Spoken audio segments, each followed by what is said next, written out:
This government will advance British interests directly with China, alongside our allies, while steadfastly defending our national security and our values. And we can expect profound disagreements. Dealing with China, I can assure you, is not a job for the faint-hearted. They represent a ruthless authoritarian tradition utterly at odds with our own.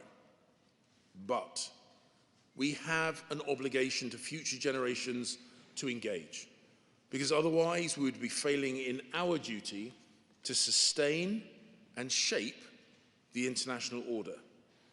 Shirking that challenge would be a sign not of strength, but of weakness. A country that wants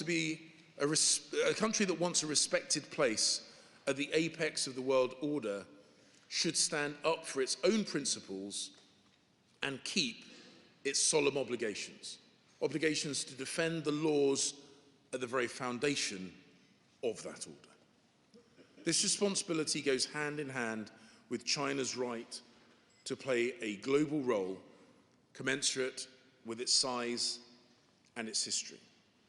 And the rights of a sovereign nation like Ukraine cannot be eradicated just because the eradicator enjoys a strategic partnership with China.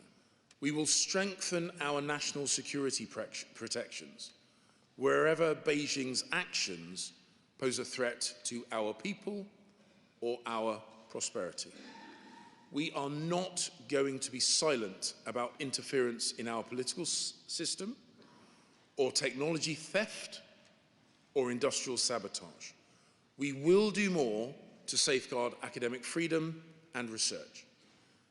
China's leaders define their core interests, and it's natural that they do, but we have core interests too, and one of them is to promote the kind of world that we want to live in, where people everywhere have a universal human right to be treated with dignity, free from torture, free from slavery, free from arbitrary detention. And there is nothing uniquely Western about these values.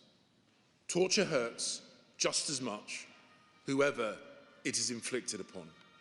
Taiwan is a thriving democracy and a crucial link in global supply chains, particularly for advanced semiconductors.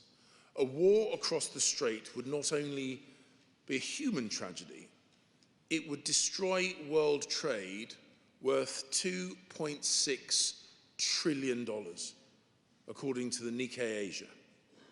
No country could shield itself from the repercussions.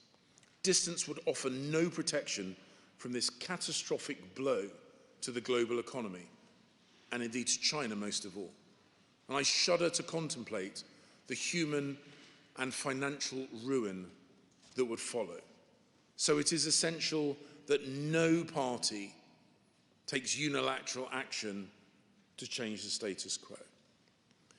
And the third pillar of our policy is to engage directly with China, bilaterally and multilaterally, to preserve and to create open, constructive, and stable relations, reflecting China's global importance.